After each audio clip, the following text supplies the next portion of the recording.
Estamos revisando cómo es que Dios hizo al hombre.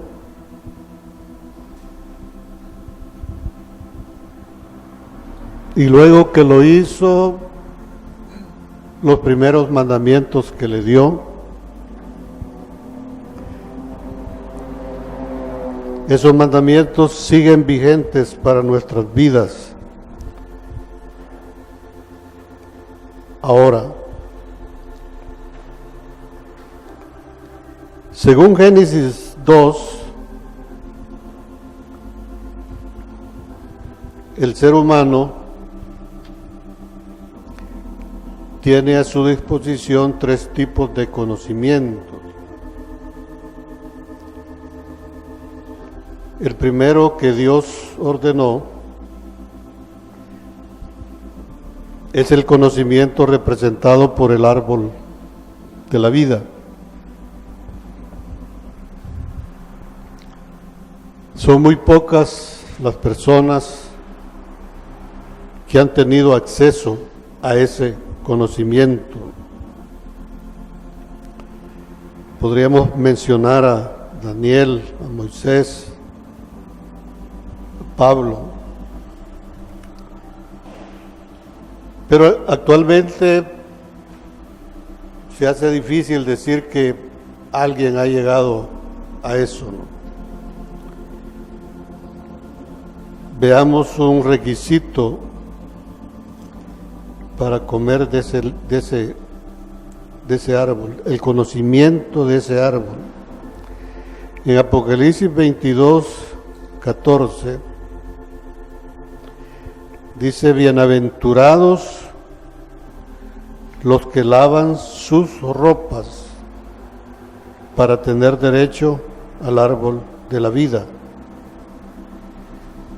Significa que si no hemos lavado nuestras ropas,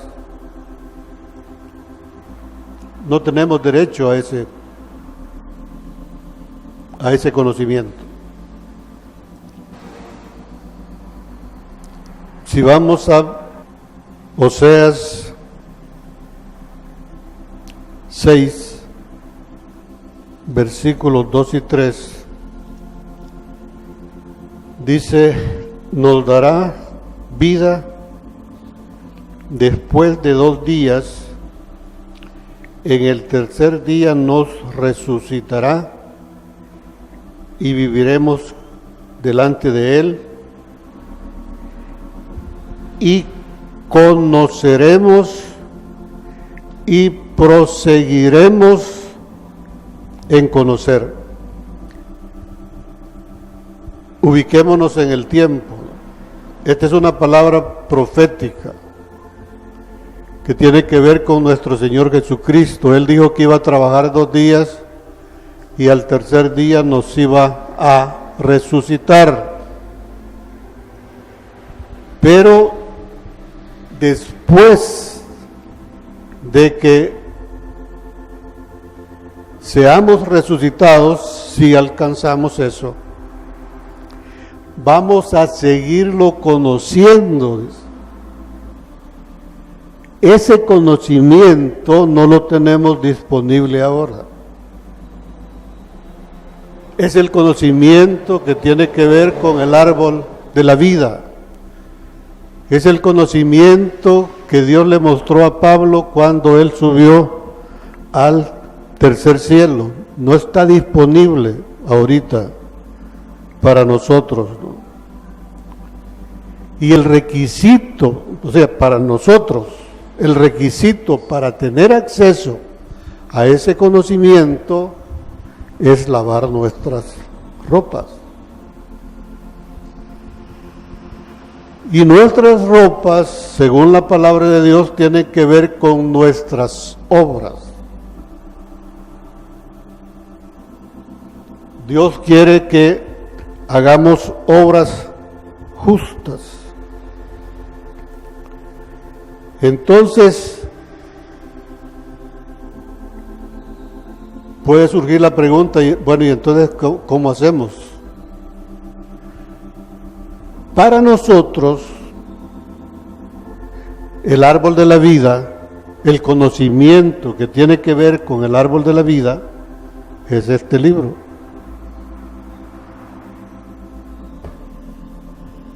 Y este libro nos da las instrucciones para lavar nuestras ropas. Vamos a 2 Timoteo, es una cita conocida. 2 Timoteo 3, 16 y 17. Pongamos atención a lo que dice, ¿no? Toda la escritura es inspirada por Dios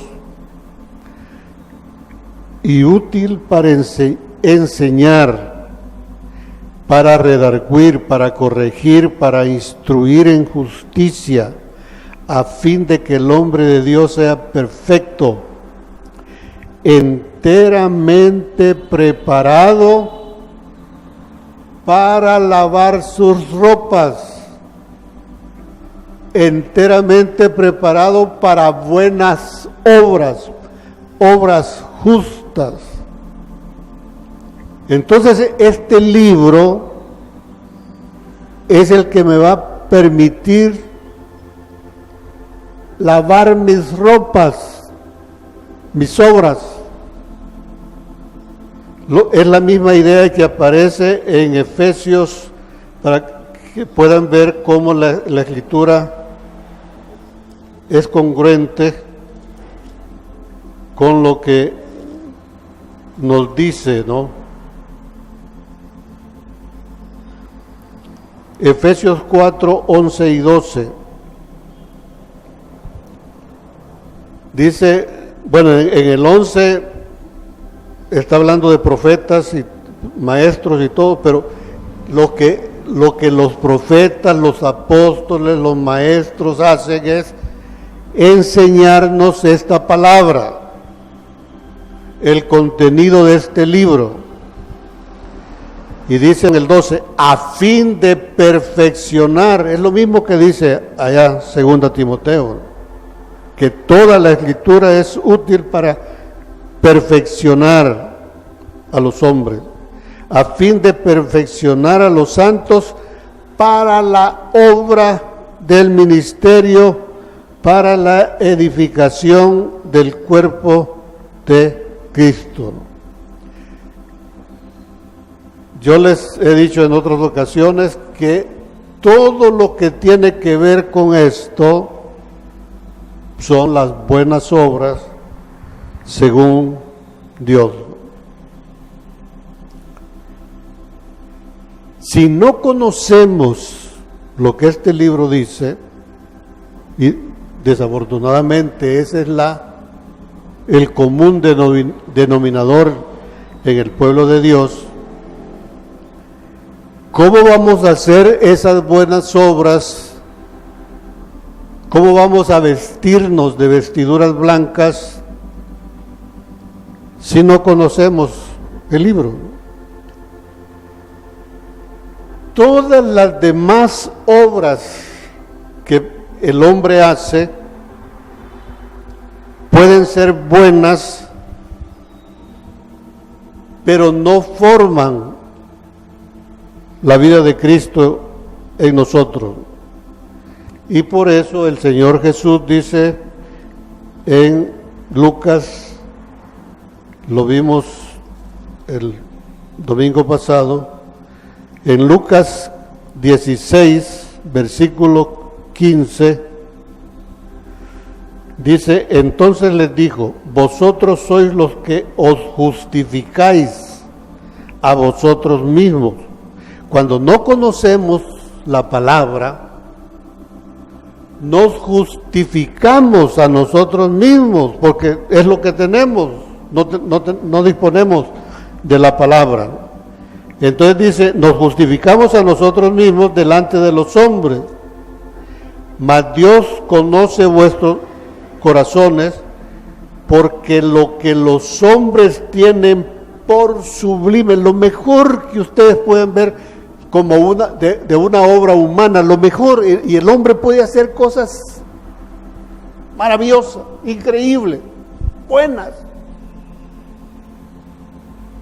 Pero si son producto del ser humano, de nuestro corazón, por nuestra justificación, para Dios son abominación.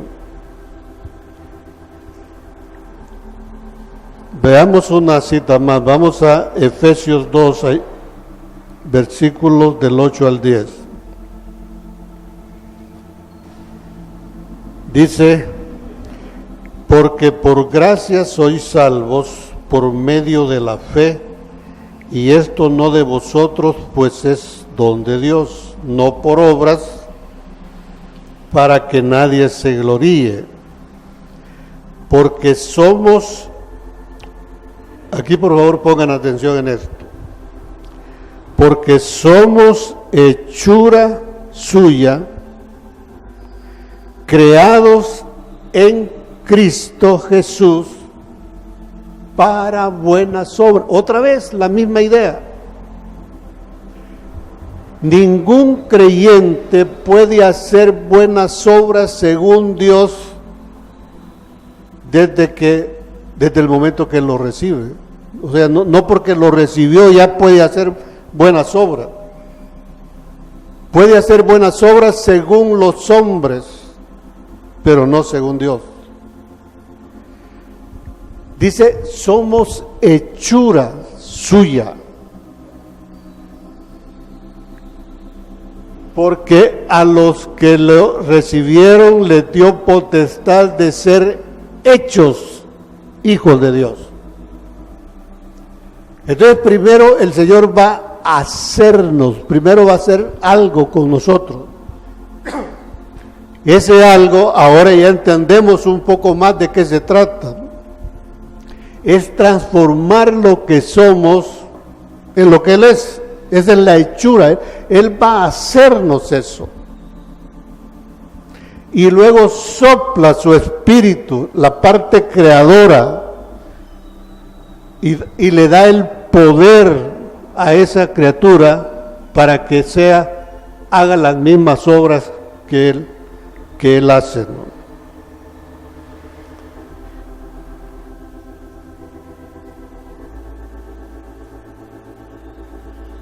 Todos se han enterado de que al hermano lo operaron de una hernia inguinal gigante.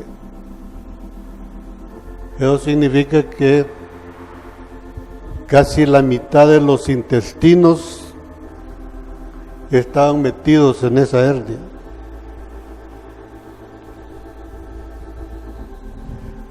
O sea, eso habría que verse operado cuando comenzaba el bultito, porque comienza con un bultito y luego va creciendo, y entre más contenido hay, más, o sea, literalmente puede llegar a todo lo que está en el estómago puede quedarse ahí.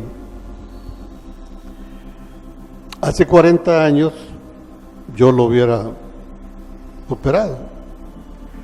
Es una operación muy complicada, porque imagínense, es devolver todo eso al lugar donde debe estar y cerrar el hoyo por donde salió.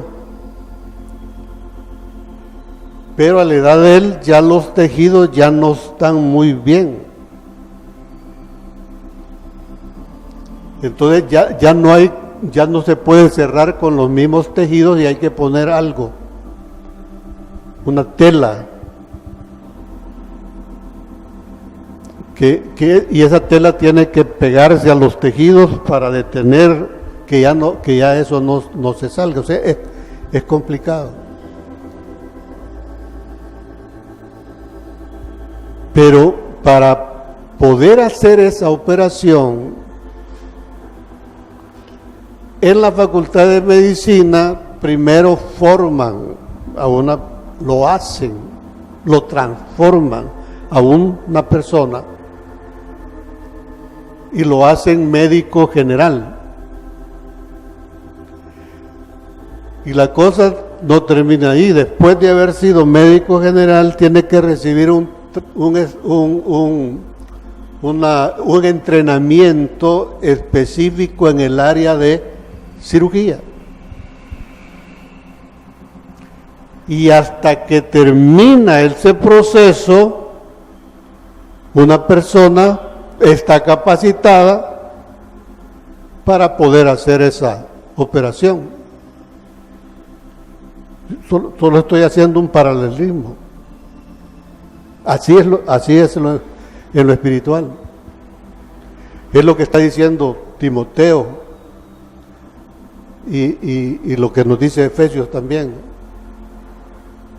Primero, Dios quiere perfeccionarnos para hacer sus obras. Así dice aquí en el versículo Efesios 2:10, dice: somos hechura suya, creados en Cristo Jesús para buenas obras, y esas obras son las que Él preparó, dice, desde antes de la fundación del mundo, para que nosotros andemos en ellas. Pero el hombre no puede estar sin hacer obras. No puede. Siempre está haciendo algo. Aún los haraganes están durmiendo.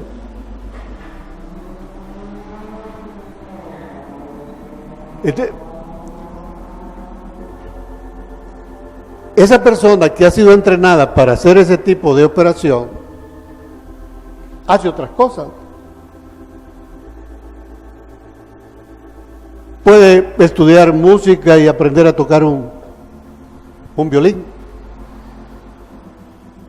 Puede jugar algún deporte. Puede estudiar para predicar. O sea, siendo cirujano, hace otras cosas. Y esas otras cosas son buenas. Pero ni jugar fútbol, ni tocar el violín, ni predicar, le pueden curar la hernia a alguien que padezca de eso. O sea, hay un conocimiento específico para eso. La Facultad de Medicina tiene la función de hacer aquel que llega a inscribirse, convertirlo, hacerlo un médico o un profesional preparado para una función específica.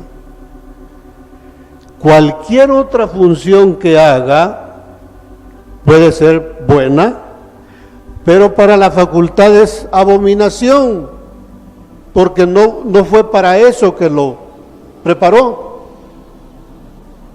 O sea, a los maestros de la Facultad de Medicina no le interesan las demás. Está bien, está bonito, pero no le interesa. Él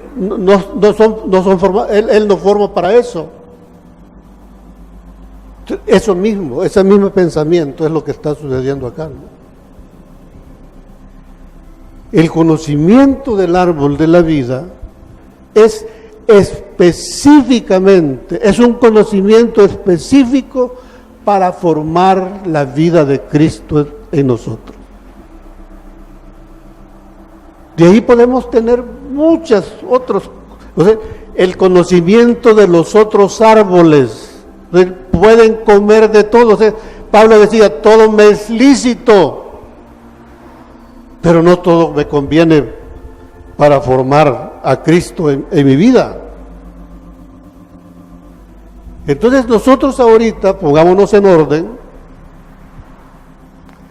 Es cierto, todavía no tenemos acceso a ese conocimiento que vio Pablo, lo que vio Moisés cuando se encontró con Dios mismo en el monte Sinaí, ¿no?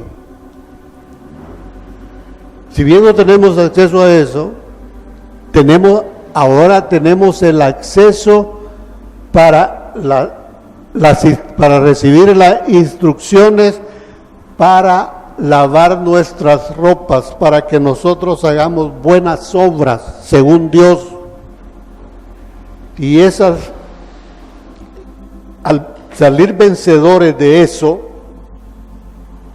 entonces vamos a tener acceso al libro, al árbol de la vida, ¿no? Ojalá que captemos, es importantísimo esto, ¿no? Hay muchas buenas obras. Ayudarle económicamente a alguien que lo necesita, construirle una casa a alguien que lo necesita. Hay tantas cosas buenas para los hombres. A eso se refiere el Señor cuando dice: apartaos de mí, hacedores de maldad. ¿Por qué? Porque están haciendo buenas obras según la justicia humana, pero esas obras no forman a Cristo en nosotros, ¿no? Acuérdense que el principio es igual al fin. En los días del Señor Jesús, el pueblo de Dios estaba exactamente igual a como el pueblo de Dios está aquí. Había muchos maestros, pero esos maestros estaban enseñando mentiras. Y el resultado de la enseñanza de esas mentiras es reproducir un cristiano según el modelo humano, no según el modelo de Dios. Pero apareció un hombre por la gracia de Dios, o más bien en este caso sería una mujer llamada María. Y en esa mujer fue engendrado un hombre llamado Jesús, que no recibió la enseñanza de esos maestros. Él se fue a las Escrituras y sus maestros fueron sus propios padres. Imagínense lo que estoy diciendo. Sus maestros fueron sus propios padres terrenales y su Padre celestial. Él se metió de lleno al estudio de esta palabra. Entonces yo les he dicho varias veces que en estas circunstancias en las que estamos, no hay maestros, no hay profetas, no hay apóstoles, no hay evangelistas, pero padres para formar a sus hijos, y siguiendo el ejemplo del médico, del cirujano, en la fase creadora, cuando Dios sopla el Espíritu Santo sobre uno de sus hijos, ese hijo adquiere el poder de reproducirse.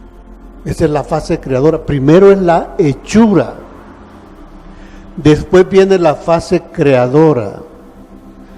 Entonces, alguien que ha sido entrenado para operar o para hacer algún oficio, una vez que ha sido entrenado y ha sido especializado en eso, tiene toda la capacidad y toda la autoridad para reproducirse en otros iguales.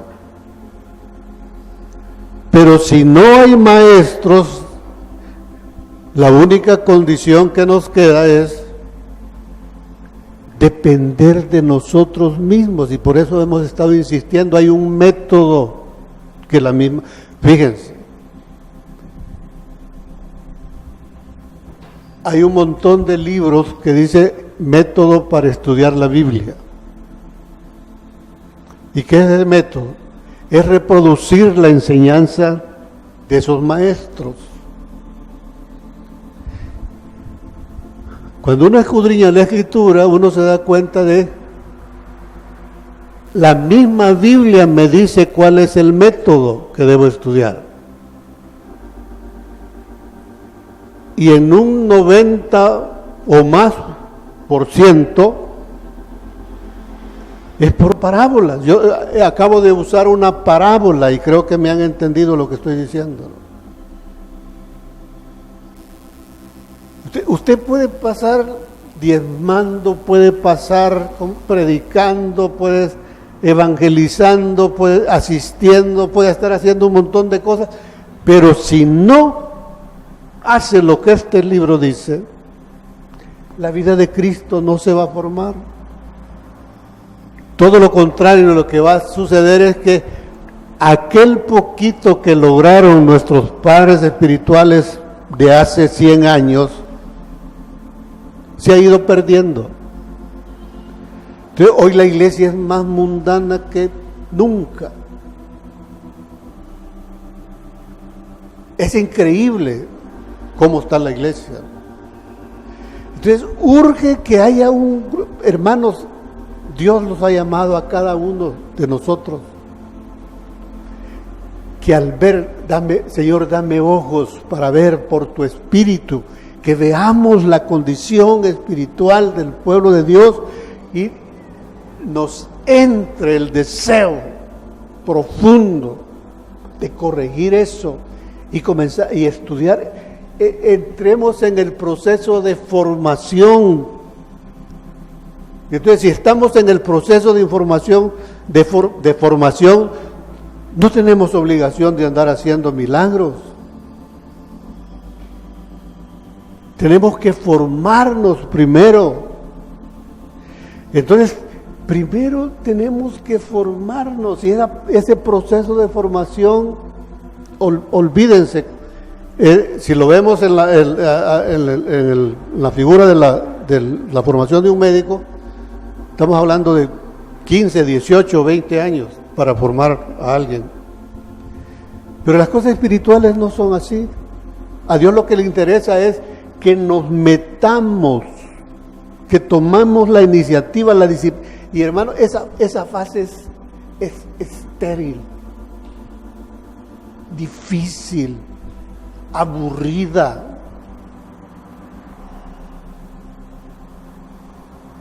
Fea.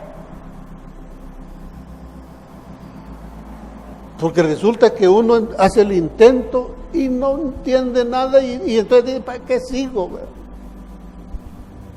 Es la etapa de la enseñanza. Solo la palabra, toda la escritura es útil para enseñar, y para enseñar se necesita un maestro y un alumno.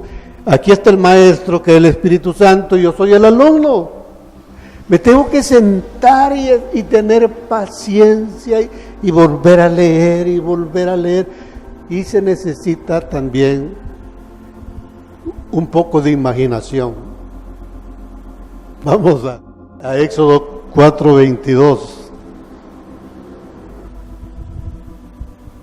Le está hablando Dios a Moisés y le dice: y dirás a Faraón,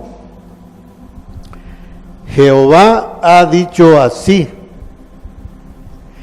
Israel es mi hijo, mi primogénito. Ya te he dicho que dejes ir a mi hijo para que me sirva, mas no has querido dejarlo ir. He aquí yo voy a matar a tu hijo, tu primogénito. Pero dice, dile a Faraón, Israel es mi hijo. ¿Quién es? Y dice,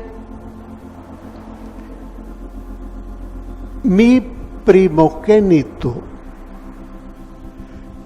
Los estudiosos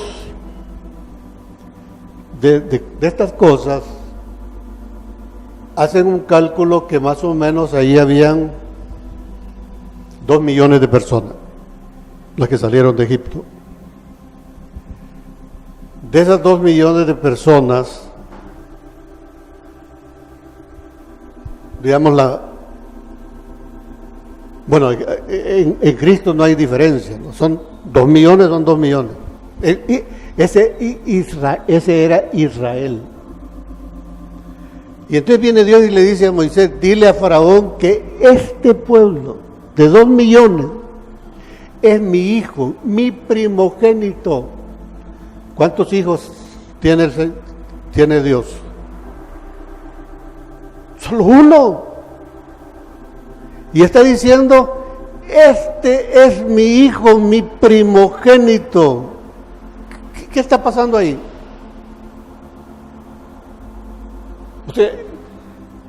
Hay algo que no está escrito, pero que lo podemos deducir qué es lo que está diciendo él. Es como que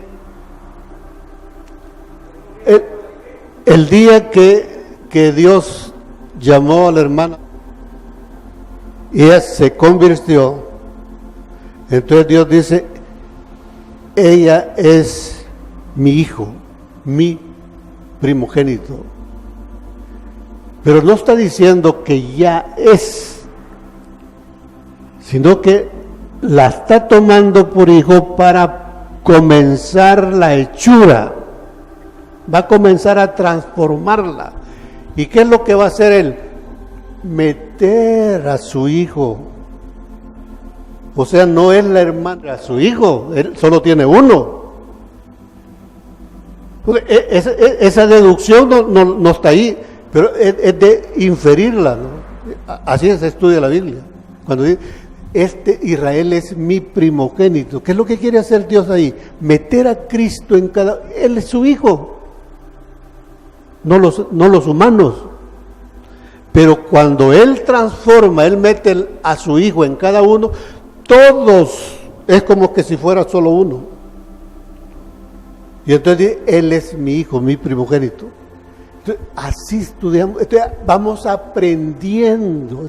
Y entonces al principio no le hallamos. Pero si insistimos, si no desmayamos y seguimos, entonces Dios va a ir formando. Y cuando nos perfeccione, entonces vamos a estar aptos para toda buena obra, ¿no? Vamos ahora a Génesis 3:1.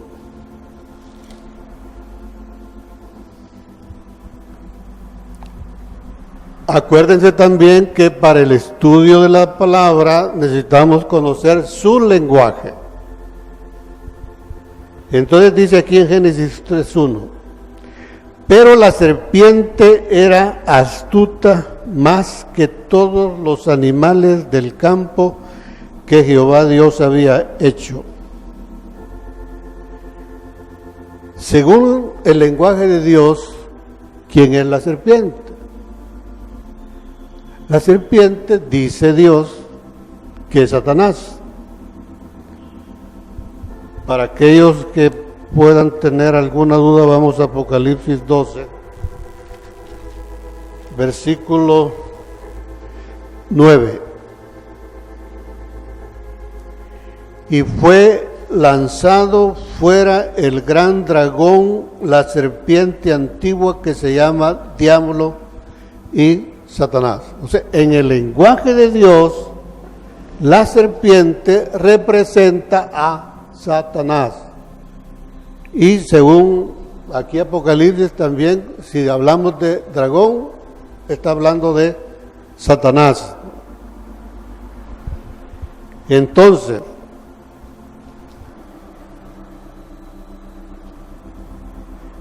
fíjense qué es lo que sucede cuando no estudiamos la Escritura, cuando solo la leemos. Todo el mundo Y si no es todo, serán muy pocos los que no. Todo el mundo, de cualquier denominación que tiene como base la Biblia, ha creído que una serpiente es la que le habló a Eva. Dice, y la serpiente era astuta más que todos los demás animales, ¿no? Pero Satanás no se presentó delante de Eva como una serpiente. Ese solo es una figura, es una parábola. ¿Cómo sé eso, no? Segunda Corintios 11:14. Dice, y no es maravilla porque el mismo Satanás se disfraza como ángel de luz, Luzbel. ¿Quién es Satanás? Luzbel. Entonces, no pensemos que ya hablando en forma correcta, que una serpiente le habló a Eva. Fue el mismo Satanás presentándose como él era antes, un ángel de luz, como Luzbel. Y entonces, otra vez, no está ahí, no está escrito, pero uno piensa. Entonces viene este ángel de luz, le habla y le cambia el mensaje.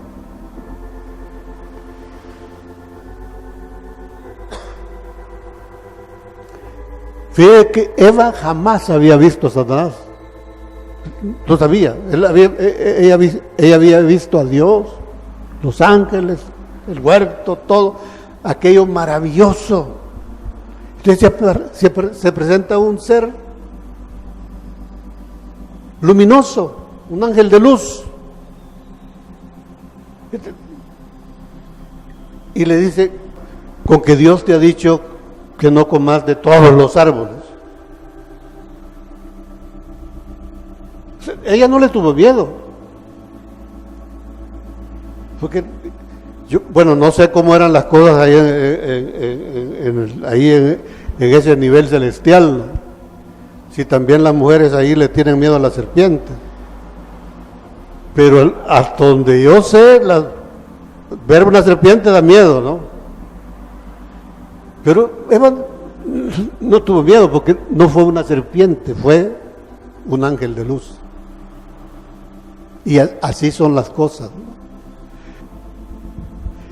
Fíjense, el diablo se presenta así, presenta las cosas bonitas. Y por eso es atractivo. Pero todas las cosas que Satanás presenta así, al final, terminan muy mal. Llámese drogas, alcohol, sexo ilícito, lo que usted es placentero, es agradable, pero al final termina mal. ¿Qué les parece eso? ¿Cómo lo ven? ¿Es bonito o feo? ¿Ah?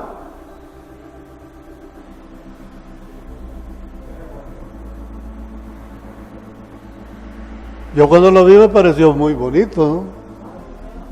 ¿Sí o no? Jugamos la otra. ¿Qué les parece? Una obra de Picasso, ¿no?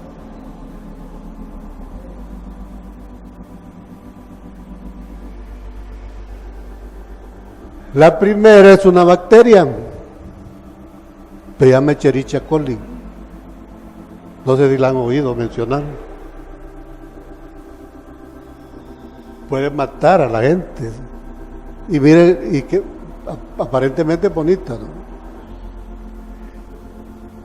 Esta otra es aquella es una bacteria, el otro es un parásito. Se llama Yardia lamblia. ¿Cuántos han oído hablar de eso? La yardiasis le puede producir, bueno, las dos pueden provocar daños en el estómago.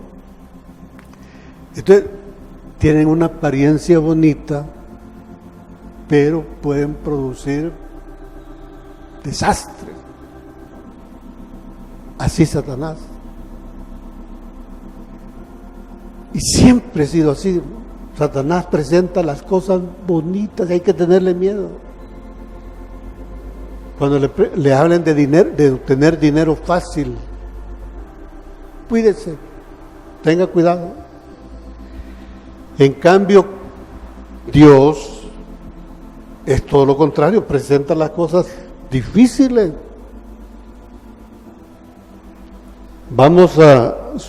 Con esto termino. Isaías 53, versículo 2.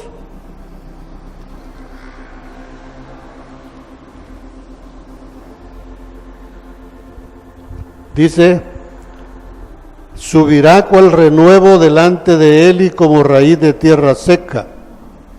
Fíjense, no hay parecer en él, ni hermosura. Le veremos más inatractivo para que le deseemos. No lo dice ahí, pero usted sabe la historia. Usted puede imaginarse los sufrimientos de Cristo antes y durante el tiempo de la crucifixión. Esa noche dice que le desfiguraron el rostro. Pero cuando usted piensa un poquito que eso fue porque Él nos ama. O sea, eso que no es atractivo estar viendo a alguien así, pero cuando entiende que es por amor, uno puede ver la belleza de eso.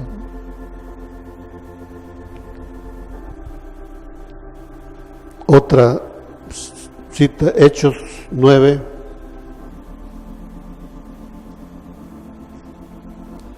Ustedes pueden encontrar muchas. 15 y 16.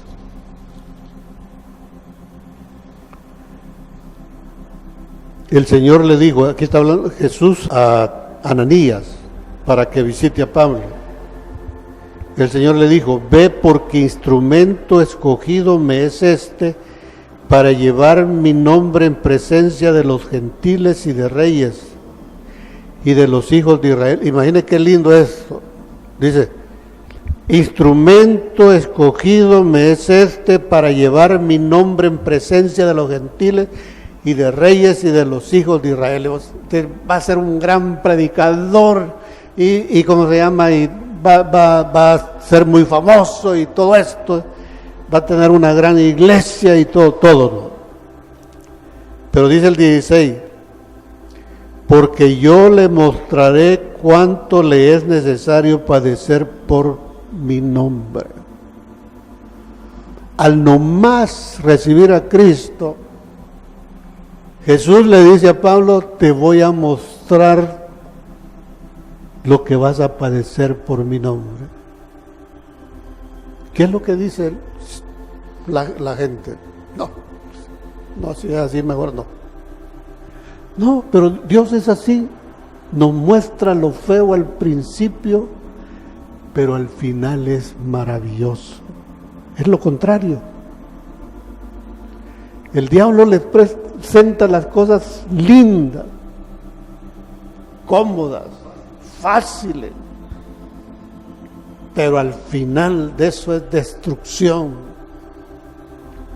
Jovencitas, Cuídense. A Eva se le apareció el diablo en persona. A ustedes se les va a aparecer el diablo con un sinvergüenza. Y les va a ofrecer todo, así que lindo. Les ponen el mundo a los pies. Y cuando los padres le dicen, hija, ten cuidado, si lo amo. Así es el diablo. Hay que tener cuidado.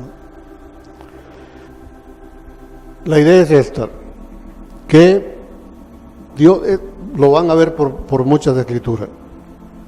Dios al principio presenta las cosas difíciles, así una más, Jeremías 1, yo creo que ya lo hemos visto. 9 y 10, Dios escoge a Jeremías y le habla y le dice, y extendió Jehová su mano y tocó mi boca y me dijo Jehová, he aquí he puesto mis palabras en tu boca. Imagínense qué lindo. ¿Quién desea, quién que es creyente no desea algo así, no? El 10 dice, mira que te he puesto en este día sobre naciones y sobre reinos para arrancar, para destruir, para arruinar y para derribar. Después de hacer todo eso, viene lo otro. Para edificar y para plantar. Primero va a destruir nuestra carne, derribar nuestro egoísmo, derribar todo. Va a destruir, nos va a matar. Hablando de la carne, va a matar nuestra carne. ¿Para qué? Para que podamos edificar y plantar y que esa planta fructifique y todo eso, ¿no? Así que, hermanos, Satanás se va a presentar de esa manera, ¿no? Ya no pudimos dar ejemplos de eso, vamos a ver si lo hacemos la próxima vez. Pero el principio es parecido a esto. Esas dos, primero que ni se ven, ¿no? Hay que verlas en microscopio, pero cuando usted las ve figuras así, ahí hay linduras de cosas. Hay una creo que es la que se llama tricomona, que han oído hablar de tricomoniasis. La tricomona es otra que verla, qué linda, ¿no? Pero son destructivos. Así se comporta. Bueno, es más, esas cosas no existían antes de la caída. Esas cosas vinieron como consecuencia de la caída para enfermar a la gente y producir muerte. Es que pongamos atención, o sea, el Señor desde el principio nos habla, nos está aconsejando, nos está diciendo cómo nos hizo y cuáles son los mandamientos que debemos de cumplir. Amén.